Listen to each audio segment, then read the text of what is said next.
भैया बताओ, संक्षिप्त हम करना, जल्दी करना, ठीक है।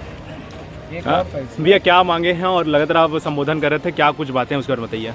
जी, ये आज का जो कार्यक्रम है संवैधानिक कार्यक्रम है। संविधान हक अधिकार के लिए जो शोषित पीड़ित वंचित वर्ग है उनके हक के लिए, अधिकार के लिए ये कार्यक्रम रखा गया है। ज्ञापन रैली शांतिपूर्ण। हमारे प्रमुख मांगे हैं, जैसे इन दिनों में मसीह समाज पर जो अत्याचार हो रहे हैं इनके अगेंस्ट में, मुस्लिम समाज के अगेंस्ट में जो कानून बनाया गया है धर्म स्वतंत्रता विधेयक कानून, हम उस कानून के विरोध में हैं। हम चाहते हैं कि इस छत्तीसगढ़ राज्य में सबके लिए समान व्यवस्था हो, सबको धर्म मानने का अधिकार है, सभी जो है संविधान के दायरे में रहने वाले हैं। आर्टिकल 25 भी हमें अधिकार देता है कि हम किसी भी धर्म को मान सकते हैं, किसी भी देवी देवताओं को मान सकते हैं। आर्टिकल 25 में अधिकार देता है।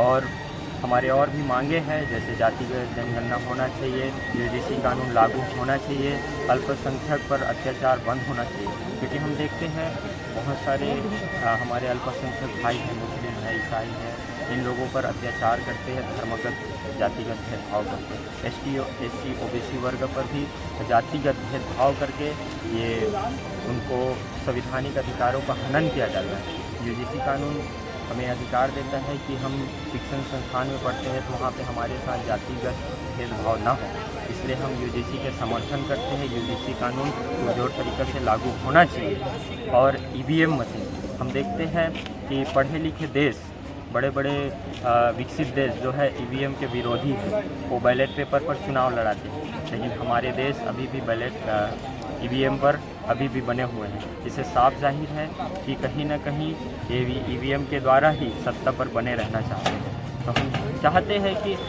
इस छत्तीसगढ़ शांति प्रिय राज्य है, इस छत्तीसगढ़ राज्य में सभी वर्गों को समान अधिकार दिया जाए और संविधान के दायरे में रहकर हर एक चीज़ों को लागू किया जाए, ताकि किसी भी वर्ग को, किसी भी समाज को कोई भी नुकसान न हो, किसी भी समाज का संवैधानिक अधिकार है उसका हनन न हो, मौलिक अधिकार है हनन न हो। लगातार प्रदर्शन चल रही है लेकिन अभी तक पूरा नहीं हो पा रहा। महंगाई का क्या रणनीति रहेगा? आगे हमारा रणनीति है, ये तो एक सांकेतिक और रैली है, शांति प्रिय रैली है, लेकिन अगर हमारे मांग पूरा नहीं होते तो हम मजबूर हो जाएंगे कि रोड में उतरेंगे और कलेक्टर का घेराव भी करेंगे। हम मजबूर हो जाएंगे। हो जाएगा। आज क्या आंदोलन हो रहा है और आज आंदोलन क्यों हो रहा है और क्या कारण से उसके बारे में बताएंगे। हमारे राज्य और जिला मैं आपको सूचना दे दूं कि जब हम रैली में जाएंगे 2-2 की लाइन बनाकर जाएंगे कार्यक्रम है और कोशिश करें कि आप लाइन से बाहर ना हो, जो नया कानून बनाया अनुशासन में रहकर दूसरों को मुद्दा है भी गाइड करें। अगर वो लाइन से बाहर होते हैं तो आप उनको लाइन में लेकर आएं। और जब हम कलेक्ट्रेट पहुंचते हैं वहाँ पर जो बैरिकेड्स लगाए रहेंगे, आपसे निवेदन है आप वहाँ तक ना जाएं, ठीक है। आपको गाइड किया जाएगा, आपको बताया जाएगा आपको रुकना कहाँ है। हम शांति प्रिय लोग हैं और हम अपनी बात शांति के साथ हम प्रशासन तक पहुँचाना चाह रहे हैं। तो आप सभी से निवेदन है, आप अगर पानी पीना चाहते हैं, थोड़ी देर रुकना चाहते हैं रुकिए। उसके बाद हम लाइन से इधर से यहाँ से हम नगर पालिका की तरफ से फिर विलय माता मंदिर के पास से ऐसे होकर हम कलेक्ट्रेट की तरफ जाएंगे। 2-2 की लाइन बनाकर हम जाएंगे। प्रधानमंत्री जी का जो योजना है, क्योंकि आज सरकार की योजना को ही अगर उस सरकार में जो लोग अगर आपत्ति लगा रहे हैं तो ये कैसी व्यवस्था है। तो ये यूजीसी कानून जो तत्काल लागू होना चाहिए। उसके बाद जाति जनगणना की मांग बहुत दिनों से चली आ रही है, क्योंकि अभी सरकार ने आश्वासन भी दिया था कि जाति जनगणना हम शीघ्र ही कराएंगे करके, क्योंकि आज तक वो हो नहीं पाया है। तो हम केंद्र सरकार से लेकर राज्य सरकार को हम निवेदन करेंगे कि जाति जनगणना जो है तत्काल कराई जाए, जिससे एक यहाँ जातिगत रह रहे हैं या धर्मगत रह रहे हैं उनको एक जानकारी मिले और इस देश के जो व्यवस्था है उसमें उचित व्यवस्था लागू किया जा सके।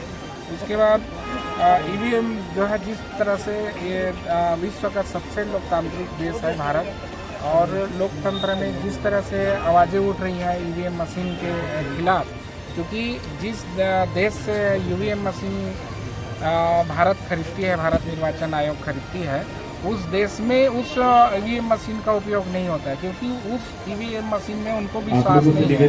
क्योंकि इस देश का, भारत देश का एक सौंदर्यता है कि लोकतांत्रिक व्यवस्था है, तो वो लोकतांत्रिक व्यवस्था में स्वच्छ और पारदर्शिता होना अनिवार्य है। तो बैलेट पेपर से के माध्यम से चुनाव हो और ईवीएम को तत्काल हटाया जाए, जिससे इस देश की लोकतांत्रिक व्यवस्था जो है अफीम की खेती हो रही है, ये किसके संरक्षण में हो रहा है? ये सीधा सीधा दिख रहा है शासन और प्रशासन के संरक्षण में हो रहा है। उसके लिए आपका कानून व्यवस्था कहां गया? उसके लिए कानून बनाओ। आज हम देखते हैं हमारे धमतरी जिला में आए दिन कहीं ना कहीं छुरी चाकू चलाया जा रहा है। कहां गया आपके कानून व्यवस्था? कहां गया आपके लॉ एंड ऑर्डर? आपको जिस लिए चुन के भेजा गया है उस दायित्व को सही तरीका से निभाइए, नहीं तो 2028 आने वाला है। आपको सबक सिखाने के लिए हमारा संगठन, हमारा पार्टी तैयार है। 2028 में हम दिखा देंगे कि हमारे भीम आर्मी में कितना ताकत है। अल्पसंख्यकों के लिए, हर एक ओबीसी, एसटी, एससी वर्ग के सभी लोगों के लिए भीम आर्मी हमेशा हर समय उपलब्ध है। आर्टिकल 25 ये हमें अधिकार देता है कि हम कोई भी धर्म को मान सकते हैं। आर्टिकल 26 से ये अधिकार देता है कि हम उस आस्था के अनुसार हम कुछ भी अनुष्ठान कर सकते हैं। आर्टिकल 25 से 28 तक ये अधिकार है, धर्म स्वतंत्रता का अधिकार।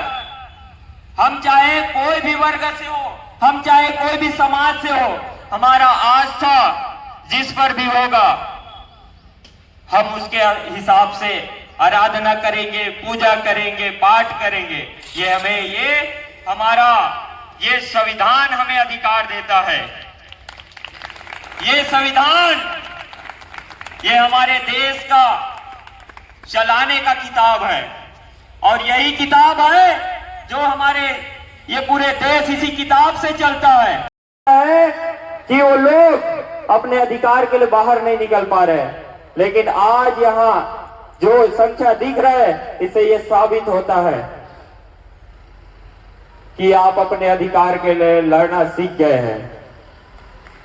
आप अपने अधिकार के लिए मैदान में उतरना सीख गए हैं, और यही जोश, यही जज्बा हर एक समय होना चाहिए, चाहे वो किसी के साथ अन्याय हो, किसी के साथ अत्याचार हो।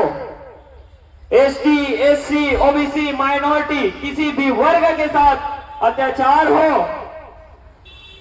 आप उनके लिए मनुवादिता को थोपना चाहते हैं, जो कभी ये होने नहीं देगा। भीम आर्मी के भाइयों में इतना ताकत है, भीम आर्मी में इतना ताकत है कि वो कभी किसी वर्ग के ऊपर मनुवादिता कभी थोपने नहीं देंगे। अगर मेरे मसीह भाइयों पर अगर अत्याचार होगा तो भीम आर्मी कभी ये सहेगा नहीं। भीम आर्मी का डंडा और झंडा इतना मजबूत है कि उस आपके काले कानून के लिए और हमारे मसीह समाज के लिए, मुस्लिम समाज के लिए काफी है। इसलिए मैं हमारे छत्तीसगढ़ के गृह मंत्री को भी बोलना चाहता हूं, वो केवल एक वर्ग का डिप्टी मंत्री। रतन सिंह भैया जिंदाबाद, जिंदाबाद, जिंदाबाद। भारतीय संविधान जिंदाबाद। सेवक है, हमारे नौकर है, हम इस देश के मालिक हैं। मैं बता देना चाहता हूँ, हमारा जो मांग है ये तो सांकेतिक रैली है, ये हम मांग के लिए सांकेतिक रैली के हैं। अगर ये हमारा मांग पूरा नहीं होता है, आने वाले समय में रोड जाम होगा, कलेक्ट्रेट घेराव होगा, मुख्यमंत्री घेराव होगा,